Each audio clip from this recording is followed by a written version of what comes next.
దైవప్రవక్త ముహమ్మద్ సల్లల్లాహు అలైహి వసల్లం వారి మీద అబద్ధాలు చెప్పడం. అల్లాహు అక్బర్. దైవప్రవక్త వారి మీద కూడా అబద్ధాలు చెబుతారా? సయీద్ ఇబ్నే జైద్ రజియల్లాహు అన్హు వారి కథనం దైవప్రవక్త ముహమ్మద్ సల్లల్లాహు అలైహి వసల్లం తెలియజేశారు, ఇన్న కజిబన్ అలయ్యా లైస క కజిబిన్ అలా అహద్. మీరు ఇతర వ్యక్తుల మీద అబద్ధం చెప్పినట్లుగా దైవ ప్రవక్త మీద అబద్ధం చెబితే అది ఎంత మాత్రము సమంజసము కాదు.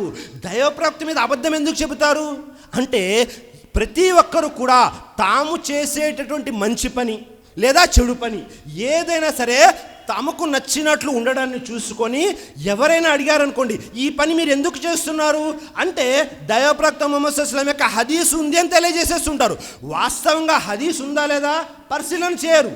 వారు కేవలం తమకు ఇష్టం వచ్చినట్లుగా దైవప్రవక్త వారు చెప్పకుండానే ఇది దైవప్రవక్త వారు హదీస్లో తెలియజేశారు అని దైవప్రవక్త మీద అబద్ధం తెలియజేస్తారు. సోదరులారా, దానికి ఒక చిన్న ఉదాహరణ. మన సమాజంలో ఒక నానుడు ఉంది. ఏమిటా నానుడు? సొరకాయ. అది తినడం సున్నత్ అని మనలో చాలామంది అనుకుంటుంటారు. కానీ హదీసు గ్రంథాల్లో ఎక్కడ కూడా దాని ప్రస్తావన లేదు.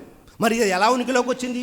ఒక వ్యక్తి సొరకాయలు అమ్మేటటువంటి ఒక వ్యక్తి తన సొరకాయలు అమ్ముడు పోకపోతే సొరకాయ తినడము దైవప్రవక్త యొక్క సున్నతు సాంప్రదాయం అని తెలియజేసి తన సరుకును అమ్ముకున్నాడు. అప్పటి నుండి ఈ సొరకాయ తినడం సున్నత్ అనుకొని మనలో చాలామంది ఇష్టం లేకపోయినా సొరకాయ తింటూ ఉంటారు. అది సున్నత్ అనుకొని సాంప్రదాయం అనుకొని అల్లాహు అక్బర్ అస్తగ్ఫిరుల్లాహ్. చూడండి, ఇలా తాము చేసేటటువంటి పనులకి ప్రవక్త ముహమ్మద్ సల్లల్లాహు అలైహి వసల్లం యొక్క హదీసులతో సంబంధం లేకపోయినా ఇది ప్రవక్త వారు చెప్పారు అని చెప్పడము చాలా పెద్ద పాపము. దైవప్రవక్త ముహమ్మద్ సల్లల్లాహు అలైహి వసల్లం తెలియజేస్తున్నారు. అబూ హురైరా రజియల్లాహు అన్హు వారి కథనం దైవప్రవక్త ముహమ్మద్ సల్లల్లాహు అలైహి వసల్లం అన్నారు, మన్ కజబ అలయ్యా ముతఅమ్మిదన్ ఫల్యతబవ్వ మక్అదహు మినన్నార్. ఎవరైతే ఉద్దేశపూర్వకంగా నా పట్ల అబద్ధం తెలియజేస్తారో, అబద్ధం చెబుతారో, వారు తమ నివాసాన్ని నరకంలో ఏర్పరచుకోవాలి. అల్లాహు అక్బర్. చూడండి, ఎవరైతే ఉద్దేశపూర్వకంగా దైవప్రవక్త మీద అబద్ధం తెలియజేస్తారో, అబద్ధం చెబుతారో, వారేం చేయాలి? తమ యొక్క నివాసాన్ని నరకంలో ఏర్పరచుకోవాలి. అల్లాహు అక్బర్. ఇది కూడా చాలా పెద్ద పాపము. మన సమాజంలో చూస్తుంటాము, ఉలమాల మీద కూడా, పండితుల మీద కూడా అబద్ధాలు చెప్పేవారు లేకపోలేదు. ఎలా చెబుతారు? వారు ఏదో ఒక చెడ్డ పని చేస్తారు, పాపకార్యం చేస్తారు.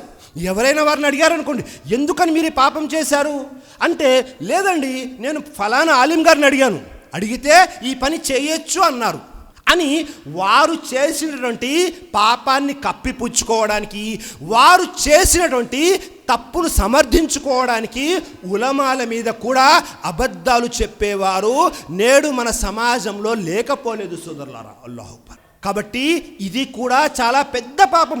దీనివల్ల ఏమవుతుందో తెలుసా? మీరు తప్పు చేశారు, దానికి పాపం, మరియు ఆ తప్పు చేయడం కొరకు ప్రజలను కూడా ప్రోత్సహిస్తున్నారు వేరే పండితుల యొక్క పేర్లు తెలియజేసి. కాబట్టి ఎట్టి పరిస్థితుల్లోనూ మనము అల్లా మీద కానీ, ప్రవక్త వారి మీద కానీ, పండితుల మీద కానీ మనం అబద్ధాలను చెప్పకూడదు.